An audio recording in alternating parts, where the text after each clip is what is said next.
Fala, Dev! Hoje eu separei aqui então uma lista de exercícios para que a gente faça juntos e a gente vai fazendo eles devagarzinho, vai conversando sobre, mas o que eu sugiro aqui nesse primeiro momento?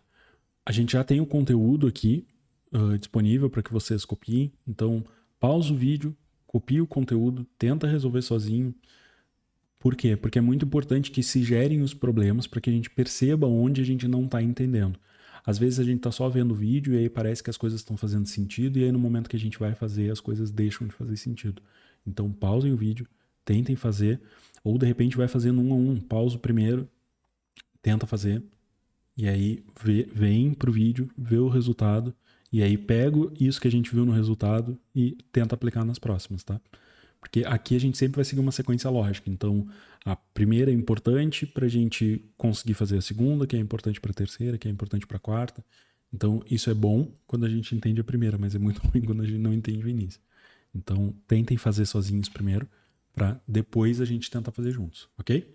Então, se nesse momento ainda não pausou, pausa, tenta fazer, que eu vou começar a resolver aqui a primeira questão. Então, vamos lá. Nessa primeira questão, eu quero verificar os três valores informados por um usuário e ver se eles são iguais e mostrar para o usuário os valores informados. Beleza. Então vamos lá. O que eu preciso fazer aqui então? A primeira coisa é que eu preciso pegar esses valores do usuário. A gente já viu, aqui eu vou trabalhar com valores inteiros, a IA está sugerindo, tá? Eu vou até aceitar aqui a sugestão dela, é exatamente isso que a gente vai fazer, que é o seguinte. Eu vou ter três valores, valor 1, 2 e 3, em que eu vou pegar aqui com o usuário o valor 1, depois eu vou pegar com o usuário o valor 2, depois pegar com o usuário o valor 3. Sempre cuidando para fazer a conversão para inteiro, porque senão ele não vai conseguir verificar se eles são iguais. E aí que para verificar se eles são iguais, eu preciso fazer duas verificações. Por quê? Deixa eu aumentar um pouquinho aqui a fonte só. Aí. Aqui eu vou precisar fazer duas verificações, tá? Vamos supor que esses três números que o usuário passou sejam 1, 2 e 3. E aí eu quero verificar se os números são iguais. A primeira verificação que eu vou fazer ali é verificar se o valor 1 é igual ao valor 2. Então eu vou verificar aqui se o número 1 é igual ao número 2. E aí, ao mesmo tempo, eu vou precisar que o número 2 seja igual ao número 3. E aí aqui a gente não está fazendo uma verificação explícita se o número 1 é igual ao número 3. Certo? Poderia fazer? Poderia, mas é desnecessário. Por quê?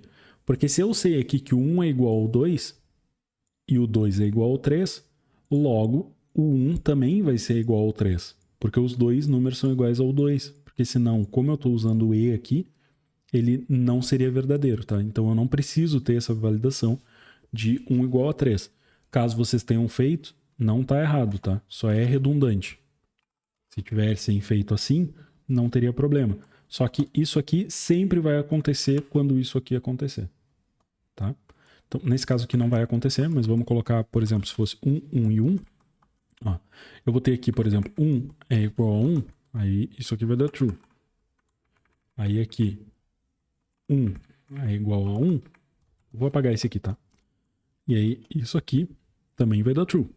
Então, true e true, nesse caso vai ser true, certo? Supondo que esse valor aqui, por exemplo, fosse um número 2. Tá? Aqui eu estou verificando o valor 1 e o valor 2. E aqui eu estou verificando o valor 2 e o valor 3. Então seria assim. Tá? Então eu teria ali 1 é igual a 1, verdadeiro, e 1 é igual a 2, falso. Então isso aqui já vai ser falso. Então os números não são iguais. Certo? E isso vale para todos, né? Logicamente. Se eu trocar aqui para um 2, por exemplo, aqui para um 1, aqui seria o valor 1, valor 2 e valor 3. E aí aqui ele vai dar falso, falso. E aí falso e falso é falso. Se eu trocar aqui para 1 e aqui para 2, aqui eu vou ter valor 1, valor 2, valor 2 e valor 3. E aqui eu teria true e aqui eu teria falso. E isso aqui seria falso. Certo? Então, a única condição dele ser verdadeiro é quando o número 1 for igual ao 2 e o número 2 for igual ao 3. Isso vai garantir, por consequência, que o número 1 e o número 3 são iguais. E isso até é um ponto bem importante de ter acontecido para a gente conversar o seguinte. Algumas vezes quando eu estou fazendo os exercícios, como eu estou fazendo aqui no VS Code, acontece da IA me fazer algumas sugestões, tá? E aí eu digo, não, é exatamente isso que a gente vai fazer, e aí eu vou lá, aperto um botão e as coisas acontecem magicamente. O que é o ponto aqui? Vocês também já devem ter visto que em algum momento ela me faz sugestões que não tem nem pé nem cabeça. Então, o mais importante aqui é que a gente consiga entender o que de fato está acontecendo e que a gente consiga explicar tanto para a gente quanto para outras pessoas o que está acontecendo ali. Então, a fundamentação é sobre isso, tá? Não é sobre escrever código, é sobre entender o que está acontecendo ali. Ah, então isso significa que eu posso pegar ali a resposta de um exercício que foi dado e copiar e colar? Se tu está entendendo o que está acontecendo, sim. A minha sugestão é que não se faça isso no início, até se ter conhecimento suficiente de garantir que aquilo tá de forma certa exatamente para o problema que tu precisa. Então aqui eu estou usando esse artifício para a gente conseguir agilizar o vídeo, porque o importante aqui é eu explicar o que está acontecendo e não vocês verem eu digitar. Certo? Combinado? Então vamos dar sequência.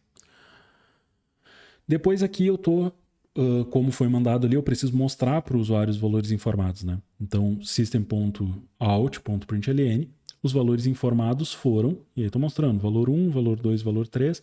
Aqui até eu vou fazer o seguinte, ó, ele está colocando um do lado do outro, eu vou colocar aqui uma vírgula e um espaço entre eles, porque eu sei que ficaria ruim para o usuário visualizar isso aqui depois, tá? Lembrando que as aspas sempre tem que ser duplas em Java, tá? Quando eu estou tratando de string. E a verificação, se eles são iguais ou não, retornou equals, que é esse valor aqui de igualitários, né? Então, ou ele retornaria true ou falso ali. Então, a resposta ficaria, por exemplo, os valores informados foram 1, 2 e 3, e a verificação, se eles são iguais, retornou false. Certo? Indo para a próxima aqui, ela é bem parecida, tá? Eu quero verificar se os números, os 3 valores informados pelo usuário, se eles são diferentes. Então, eu vou até fazer o seguinte, eu vou copiar isso aqui, eu vou copiar todo, tá? Vou copiar toda a pergunta aqui e vou colar aqui, só para nos economizar tempo. Então, o que eu vou fazer aqui? Eu vou trocar a nossa variável equals por... Eu vou chamar de not equals, de não equivalentes, tá? Que seria diferentes. E aí, o que eu preciso verificar aqui agora, então? Eu não preciso verificar se elas são iguais, eu preciso verificar se elas são diferentes. Como é que a gente usa diferente? Assim. Se eles forem... Vamos ver. Vamos pensar um pouquinho. Se é isso aí mesmo. Tá. O que acontece aqui? Vamos pensar juntos. Aqui eu tenho, se o valor 1 for diferente do valor 2, vamos colocar em números para ficar mais fácil. 1, 2 e 3. O que eu estou dizendo ali? Eu já vou adiantar que está errado ali a minha expressão, tá? Mas a gente já vai arrumar. Eu estou verificando se 1 é diferente de 2 e se 2 é diferente de 3. E aí ele vai verificar. 1 é diferente de 2? É. Ao mesmo tempo, 2 é diferente de 3? É. Então ele vai dizer que eles são diferentes. Só que se eu tiver, por exemplo, um 2 aqui, aí eu vou ter isso aqui.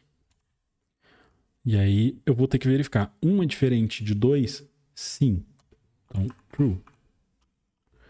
E o 2 é diferente? Vou botar o E aqui. E o 2 é diferente de 2? Não, não é igual. Falso.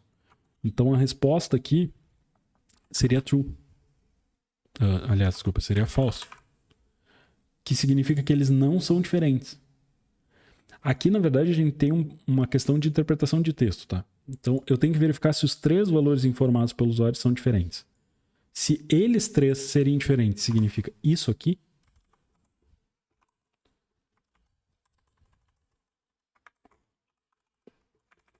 Aí a minha expressão está certa. Ok? Porque aí realmente, aí os 3 precisam ser diferentes para que isso aconteça. Se eu quiser que ele funcione assim,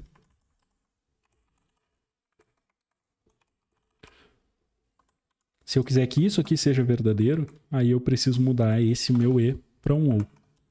Que aí basta que um dos números seja diferente, eles já não são iguais. Que aí seria a negação desse aqui de cima, né? Que seria que eles não são todos iguais. Mas mesmo que ele tenha algum igual, eles são diferentes. Os valores não são todos os mesmos. Então, para ficar bem claro, se eu quero que a resposta seja, por exemplo, obrigatoriamente com todos eles diferentes, eu preciso usar o E. Tá certo? Exatamente assim. Se eu quisesse verificar se tem algum número diferente, assim, por exemplo, aí eu usaria o OU. Porque aí basta que um número fosse diferente, ele já seria true e ele me retornaria verdadeiro aqui. Ok? Mas eu vou manter assim, eu vou manter com o E, para manter exatamente a lógica de que, porque na ordem do exercício dá a entender isso, tá? Que 3 valores informados pelo usuário são diferentes, ou seja, um é diferente do outro. E aí vou continuar dizendo, os valores informados foram valor 1, 2 e 3, e a verificação se eles são diferentes retornou not equals. Tá? Como eu comentei, bem parecida a lógica aqui. Basicamente o que a gente vai inverter é que ao invés de verificar se eles são iguais, eu vou verificar se eles são diferentes. E aí eu tenho que mudar aqui o que eu estou mostrando para o usuário, porque eu mudei o nome da variável. Ok? Dando sequência, então, aqui indo para número 3, verificar se 3 valores informados pelo usuário são imediatamente consecutivos. Por exemplo, 1, 2 e 3, ou 4, 5, 6. Então, eu vou pegar essa partezinha aqui de cima, os 3 valores do usuário, tá? Só para nos poupar tempo. E aí, o que eu vou verificar aqui? Deixa eu pensar. Eu vou criar um boolean de verificação. Pode ser isso aqui mesmo. Eu vou verificar se eles estão em ordem. Tá? Quando que eles vão estar em ordem? Quando o valor 1 mais 1 for igual a 2 e o valor 2 mais 1 for igual a 3. Então, eu tenho 1, 2 e 3 aqui. Quando que eles vão estar em ordem? Quando o valor 1... Deixa eu dar uns espacinhos aqui. Quando o valor 1, que é 1, mais 1, for igual ao valor 2. Certo? E a mesma coisa para o outro. Quando o segundo valor mais 1 for igual ao terceiro valor. E isso vale para qualquer um, né? Que se eu tivesse, por exemplo, 4, 5, 6, que foi o outro exemplo que eu coloquei ali, aqui eu teria, por exemplo, 4 mais 1, que vai dar 5. E 5 mais 1, que vai dar 6. E aí eu tenho a sequência aqui, 4, 5, 6. Então, os valores informados foram valor 1, valor 2 e valor 3. E a verificação, se eles... Aqui não é se eles são diferentes. Se eles são sequenciais, seria... Retornou tal. E aí vocês podem estar pensando, mas que aleatório, em que momento que eu usaria isso? E aí pensem um pouquinho, em que momento que a gente poderia querer verificar, por exemplo, se um número mais 1 se o número é sequencial, né? Se eu tenho uma sequência de números em que eu tenho o valor, valor mais 1 e valor mais 2. Um exemplo disso, por exemplo, é quando a pessoa está jogando pôquer e ela coloca as cartas dela na mesa, eu quero verificar, por exemplo, se ela tem uma sequência. Então aqui, se eu estivesse programando um jogo, por exemplo, de pôquer, esse nosso contexto aqui seria importante a gente conseguir entender. Porque aí se eu tenho aqui o N, né, seja ele qual for, vamos supor que seja 9, 10 e 11, por exemplo. Ou 8, 9, 10, tanto faz, 2, 3 e 4. Eu preciso pegar esses valores e como é que eu sei quais são esses valores? Sempre vai ser o valor mais 1 e o valor mais 2, certo? Então, aqui já uma aplicabilidade prática para esse exemplo específico. E é aqui dentro desse contexto que a gente está agora, que é de operadores lógicos, entrada e saída, né? Que a gente está basicamente pegando aqui informações, verificando com e, ou, igual, diferente, e mostrando esse resultado para o usuário. O nosso último aqui, então, vai ser verificar se algum dos 3 valores informados pelo usuário é repetido. Ó, aqui é exatamente isso. Ele não me retornou, não tem problema, vamos fazer. Apertei o botão errado. Então vamos fazer. Vou pegar os 3 valores e eu preciso verificar se esses valores são repetidos. Tá? É exatamente isso. Então, se os valores são repetidos, quando que os valores vão ser repetidos? Quando o valor 1 for igual ao valor 2, ou o 2 igual ao 3, ou o 1 igual ao 3. Aqui nesse caso, eu preciso verificar o 1 com 3 porque eu quero ver se ele é repetido. Então, se eu tivesse, por exemplo, 1, 2 e 3, pode ser? Eu preciso verificar aqui, então, se o 1 é igual ao 2, a lógica ali que a gente está fazendo, tá? Ou se o 2 é igual ao 3, ou se o 1 é igual ao 3. Nesse caso, sim, ó, essa verificação aqui, eu não estou fazendo necessariamente porque que eu estou tratando com um ou. Então pode ser que um deles só seja repetido. Então, como é um só, eu preciso do ou. E aí, como eu preciso do ou, pode ser o 1 e o 3. E aí o 2 não tem nada a ver com a jogada. E aí, como o 2 não tem nada a ver, aqui eu não estou conseguindo garantir que isso está acontecendo. Então, nesse caso específico, eu vou precisar sim tratar os 3. Então, os valores informados foram o valor 1, 2 e 3, e a verificação se eles são repetidos retornou repetido. Aqui ele pegou certinho o texto. Tá? Só para vocês entenderem como é que funciona essa questão da IA aqui, ela vai pegando o que eu vou escrevendo e ela vai criando uma base em cima disso, em cima de outras coisas que eu já fiz, e ela vai entendendo como eu programo e ela pressupõe qual vai ser os próximos passos que eu vou dar e ela me sugere aquilo para me gerar produtividade. Tá? Então aqui nada está acontecendo por passo de mágica. As coisas que estão acontecendo ali é porque ela sabe, ela presume que seja aquilo que eu vou fazer com base no conhecimento que ela já tem do jeito que eu programo. Então por isso que eu consigo olhar ali rapidinho e digo, não, tá, é isso mesmo, é o que eu vou fazer. E aí a gente faz essa avaliação. Tá? Então vamos lá. Depois aqui no 5, a gente vai partir já para um outro contexto. Tá? Aqui a gente vai ver a questão de lógica e de dinamismo. A segunda parte que a gente viu nesses últimos momentos, em que a gente vai trabalhar com alguns valores dinâmicos, outros valores estáticos, e aqui eu vou mostrar de uma forma um pouco mais clara quando que a gente vai usar cada um deles, como que a gente vai usar cada um deles. Tá? Então, vamos lá. Esse aqui a gente vai inverter a ordem de um dígito de números inteiros que vai de 0 até 999. O que isso significa? Eu tenho o número 123. No final eu tenho que ter o número 321. Eu tenho o número 353. No final eu vou ter 353. Se eu tenho o número 549, no final eu vou ter 945. Tá? Eu vou inverter. O do meio se mantém, os dois da ponta trocam. Ok? Existem várias formas de fazer isso aqui, mas a gente vai fazer de um jeito bem didático, tá? A gente vai fazer bem passo a passo para conseguir entender em qual momento cada uma das coisas estão acontecendo.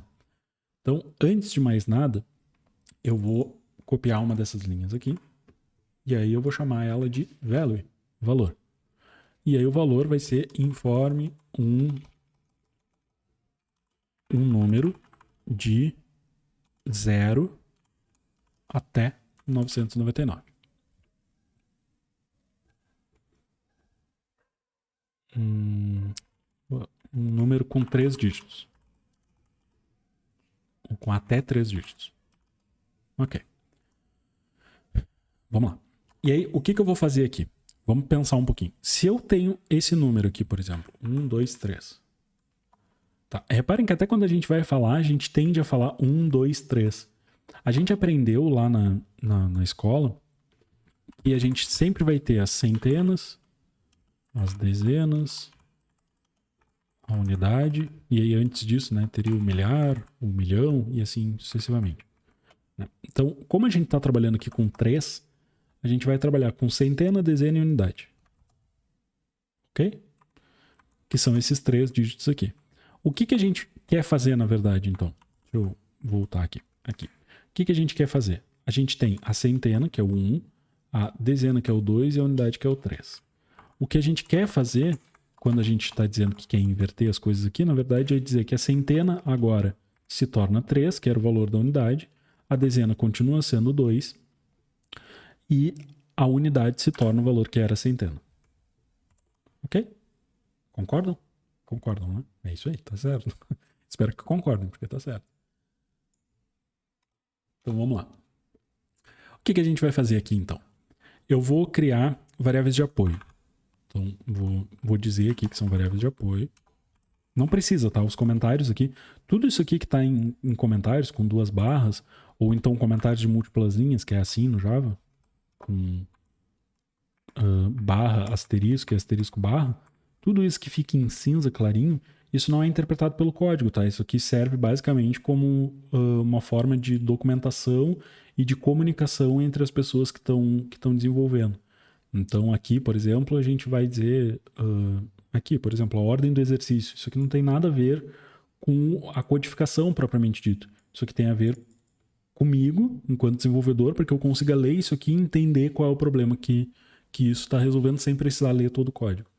Aqui é a mesma coisa, eu vou chamar aqui de variáveis de apoio, mas isso aqui não vai ser interpretado pelo sistema, não preciso ter isso aqui antes de chamar as minhas variáveis, tá? Então, o que eu vou ter é exatamente isso aqui. Por que o que eu vou ter é exatamente isso aqui? Eu vou ter uma unidade, uma dezena e uma centena. Vou chamar de variáveis de apoio. Por que o que eu vou ter é exatamente isso aqui? Vamos pensar de novo lá no número 1, 2, 3. Como que eu sei quem é a unidade do número? Vamos fazer o seguinte.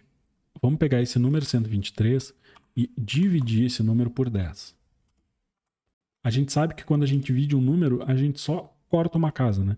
Então ele seria 12.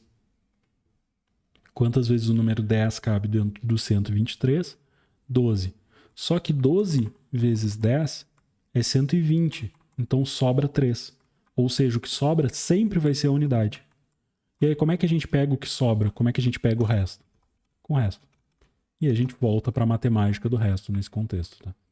Então, para pegar a unidade de um número, basta que eu faça o valor dele, resto com 10. Então, aqui, nesse caso, se eu estou pegando 1, 2, 3, essa resposta aqui vai trazer 3 para minha unidade. Se o usuário informou 3 aqui, né? Informou 1, 2, 3. Depois, como é que eu pego o decimal? A mesma coisa, tá? Vamos pensar que se a gente viu ali que eu tenho o número 123, se eu divido o número 123 por 10, a gente viu que isso vai dar 12. 12 vezes 10, 120, certo? Vai dar 12. Se eu quero pegar o segundo número do 1, 2, 3, ó, 1, 2, 3. Para pegar o primeiro ali, eu peguei o resto com 10. Então, esse aqui já foi. Agora eu preciso pegar esse segundo aqui, o número 2, certo? Para pegar o número 2 aqui, o que eu estou fazendo? Eu vou dividir ele por 10. Por quê? Porque aí eu estou basicamente apagando o último número. E estou usando a mesma fórmula. Estou pegando só o último número. Qual é o último número de 12? 2. Então, esse cara aqui está valendo 3.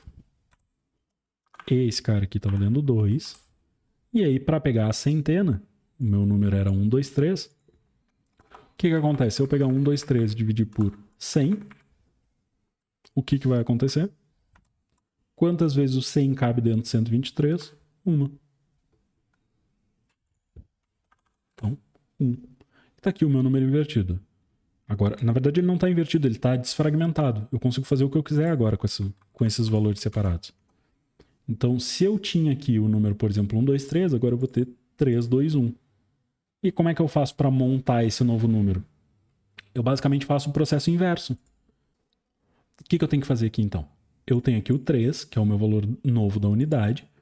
E esse meu 3, como ele está invertendo, ele passa a ser a centena. Então, eu preciso multiplicar ele por 100. Então, 3 vezes 100 vai dar 300. Mais, quanto é o meu decimal? O meu decimal continua sendo 2. E aí, 2 vezes 10 vai dar 20. Mais, quanto é a minha centena? 1. Ó, aqui ele está me sugerindo 100, mas não é 1. Então, quanto que vai dar isso aqui? 321. Que é exatamente a resposta inversa do que eu queria, tá? Certo? Então, aqui na verdade faltou um ponto vírgula, tá? Se não tiver o ponto vírgula aqui, ele não funciona. Depois, então, indo aqui, por exemplo, pro exercício 6, eu preciso verificar se algum dos números é par. Tá? Ó, ali ele está me fazendo uma sugestão, nada a ver, tá? Ele está pegando...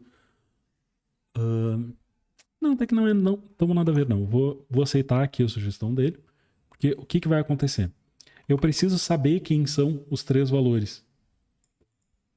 Por quê? Porque eu preciso verificar se qualquer um dos 3 é par.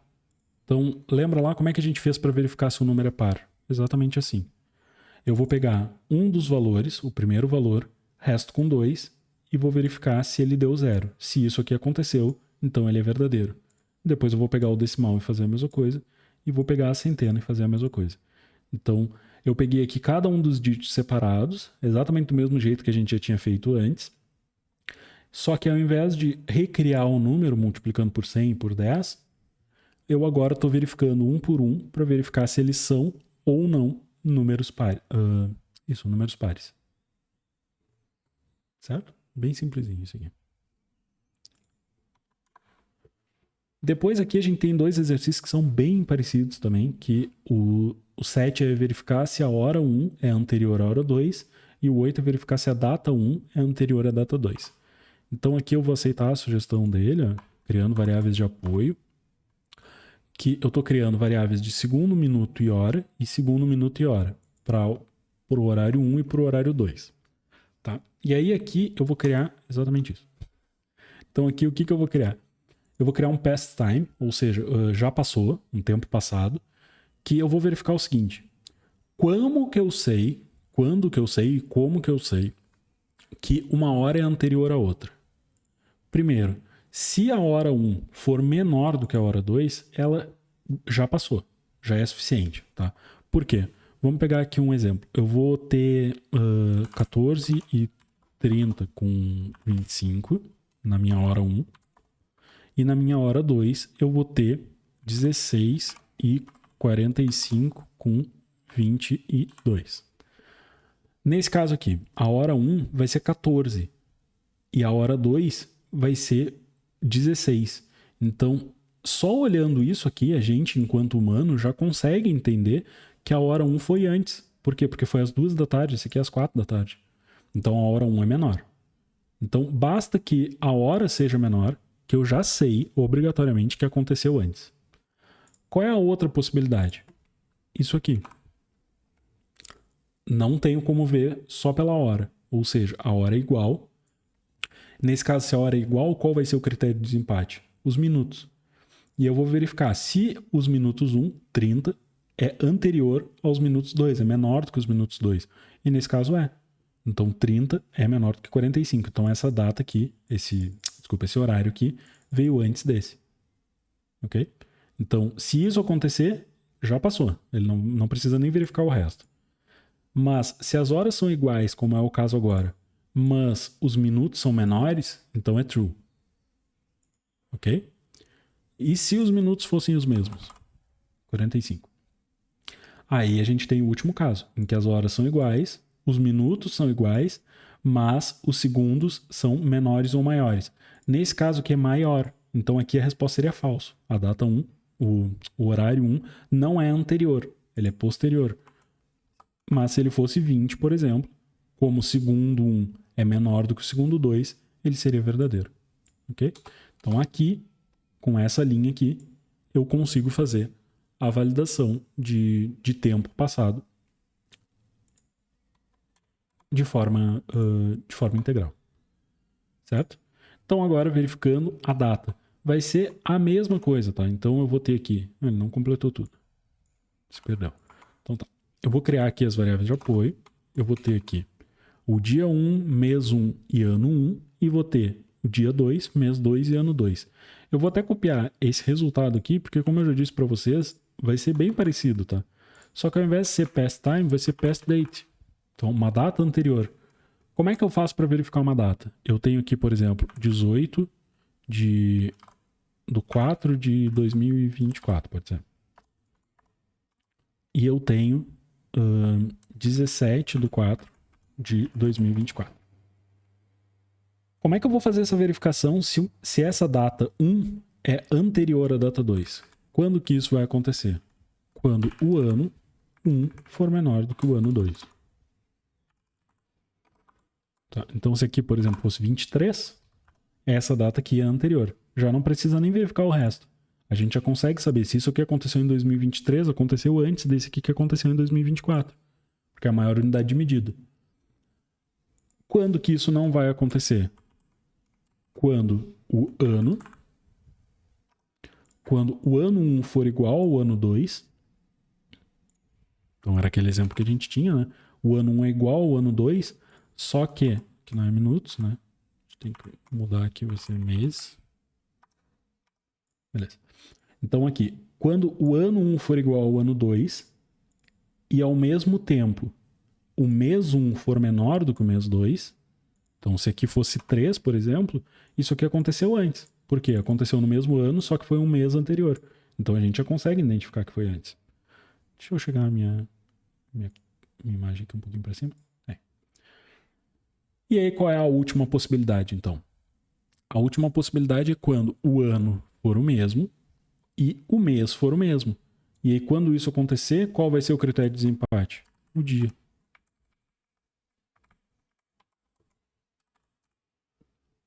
Então, aqui, se eu tenho, por exemplo, dia 15/4/2024, aconteceu antes do dia 17/4/2024. Certo? Gente, assim, ó, sempre quando a gente vai fazer exercício, eu acho que é muito importante a gente ter essa conversa. Se vocês não conseguiram fazer, parem um pouco, deem uma olhada de novo nas aulas, tentem pegar os exercícios. A proposta dos exercícios não é deixar ninguém frustrado, é que vocês consigam ver o que foi feito, como foi feito, como eu monto o raciocínio para resolver, e para que vocês consigam também identificar onde são os pontos que vocês não estão entendendo. Então a ideia aqui é que vocês olhem, tipo, eu não consegui entender essa ideia aí do menor, do maior, do igual, não consegui entender quando usa e, quando usa ou, não consegui entender como é que ele chegou naquela conclusão ali de dividir um número de fazer resto com 10, dividir por 10, dividir por 100, não consegui entender. Então assim, tem aula, tudo que tá aqui a gente já viu em aula em algum momento, tá? Não tem nada que eu inventei aqui da minha cabeça para deixar ninguém frustrado. Então, assim, não entendi como é que funciona a entrada e saída de dados. Não tem problema. Pausa, dá uma olhada lá no vídeo de entrada e saída de dados. Se tiver alguma dúvida, manda mensagem. A proposta é que se saia daqui entendendo como a coisa funcionou, por que funcionou e como aplicar isso em outras soluções. Tá? Então, assim, bem importante. Aconteceu isso, não entendi como é que funciona a entrada e saídas. Pare e vai lá dar uma olhada na entrada e saídas. Não entendi como é que funciona um boolean. Não entendi como é que funciona o e. Não entendi como é que funciona o diferente. Pare e vai lá dar uma olhada em operações lógicas. Não consegui entender como é que funciona o resto com 100, resto com 10, dividido por 10, resto com 10. Não consegui entender nada disso. Vai lá e dá uma olhada na aula de matemática do resto. Não consegui entender como é que ele chegou na conclusão, enfim, seja qual for, pausa, dá uma olhada na lista de aulas, vê onde é que ficou essa lacuna e olha de novo. Se eu estiver falando muito rápido, se estiver muito difícil, diminui a velocidade, mas faz de novo, cria exercícios específicos. Então pensa, tipo, como é que eu resolveria tal problema do meu dia a dia usando isso aqui? Vai lá, cria isso, anota no papel. Quando estiver no ônibus ou quando estiver no trabalho, quando estiver seja onde for, para em algum momento e tenta pensar de forma computacional. Porque essa virada de chave, esse estalo, ele acontece exatamente com isso. É a gente colocando em prática as coisas e passando a enxergar as coisas de forma computacional. Então, não se desesperem, tá? O primeiro ponto é esse. Não se desesperem, não desiste. Dá uma olhada com calma. Revisa as aulas se for necessário. Manda mensagem que eu ajudo também, não tem problema. Mas a proposta é que a gente consiga sair daqui com as respostas da melhor maneira possível. Certo? Então, com todo o ânimo do mundo, eu te espero na próxima aula.